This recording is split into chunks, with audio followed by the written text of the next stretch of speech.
Você está em pleno tratamento médico, exames constantes, consultas, terapias e, de repente, recebe uma notificação do plano de saúde. Ou pior, é surpreendido com uma negativa de agendamento de procedimento. A explicação: seu plano foi cancelado.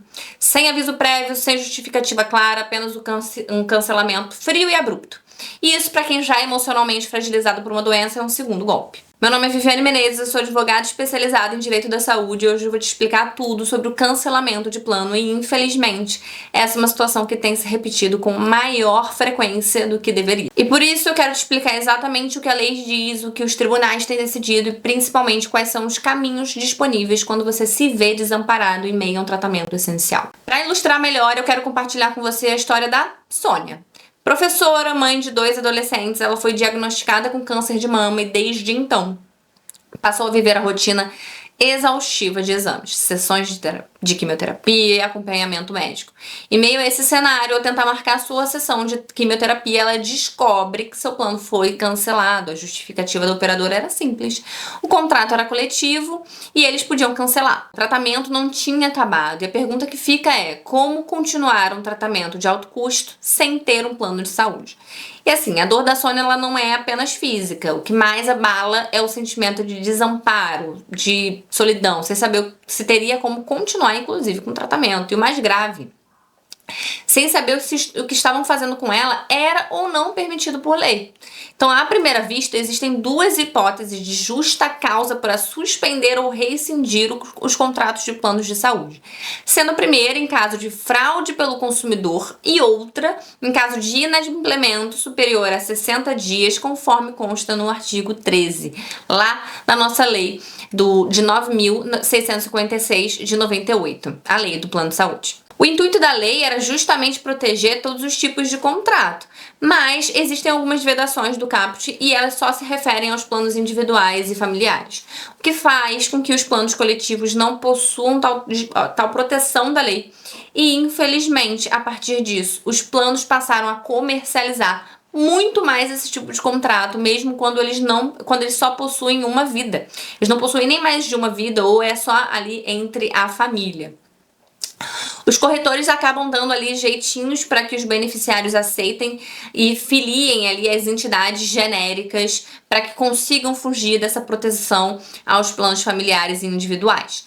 Visando esses reajustes maiores e sem limitação estabelecida pela ANS, na prática, as operadoras mantêm ali o contrato quando ele é lucrativo e muitas das vezes rescindem sim contratos coletivos quando eles se tornam deficitários, sem diferenciar se o contrato foi ofertado a uma família, a uma pequena empresa ou a uma multinacional. Mesmo se existem beneficiários vinculados a esse contrato que dependem de assistência médica para receber quimioterapia ou realizar cirurgias, por exemplo. Houve sim um incentivo de uma falsa coletivização aos beneficiários, a fim ali de atender aos interesses empresariais que nem de longe se encontram com as necessidades dos consumidores, infelizmente. E nesse caso, esses falsos coletivos, eles são combatidos lá no judiciário para garantir, sim, ali a proteção do Código de Defesa do Consumidor. Mas vamos lá, vamos falar sobre as hipóteses de cancelamento e eu explico mais pra frente essa questão do judiciário. A primeira hipótese é rescisão por fraude do consumidor. Então, não declarar a doença pré-existente, simular uma cirurgia para obter reembolso, alterar a idade ou usar documentos falsos no ingresso do contrato.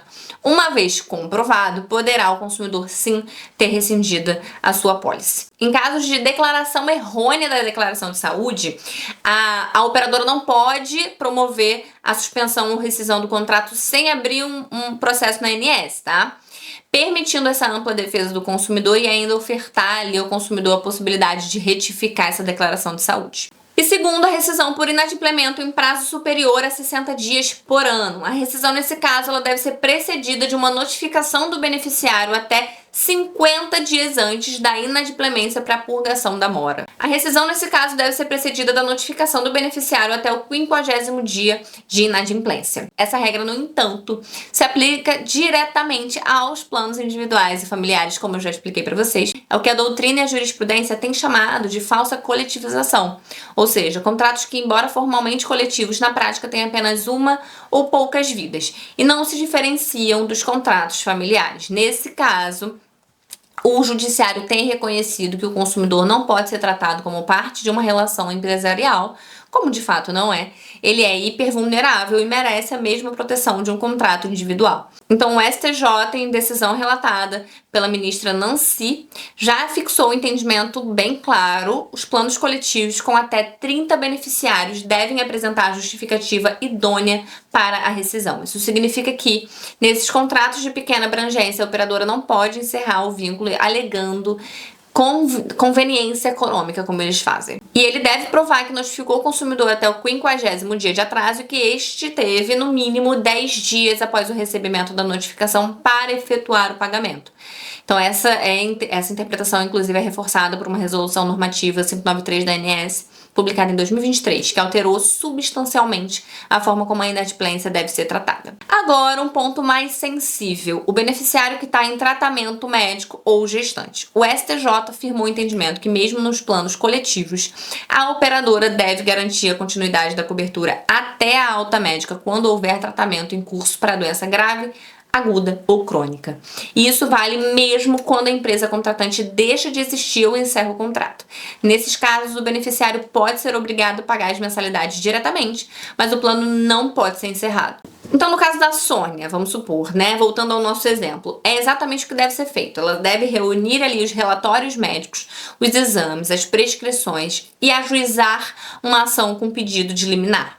Então, ali o juiz ele vai olhar e vai falar é deferimento ou indeferimento e vai determinar, se for deferida, o restabelecimento imediato do contrato. Então, se você vive algo parecido ou conhece alguém que esteja passando por isso, saiba que existe respaldo legal. Existe jurisprudência consolidada e, o mais importante, existe um caminho a ser seguido. Esse vídeo pode ser o ponto de partida, então compartilhe com quem precisa, com sua rede, com seu grupo de família. Muitas vezes é informação como esta que impede o rompimento de um tratamento essencial. Então, se você quer continuar sabendo mais sobre os seus direitos à saúde de forma clara, prática, sem juridiquês, toda quinta-feira eu tô aqui trazendo conteúdo que pode proteger você e sua família. Até a próxima!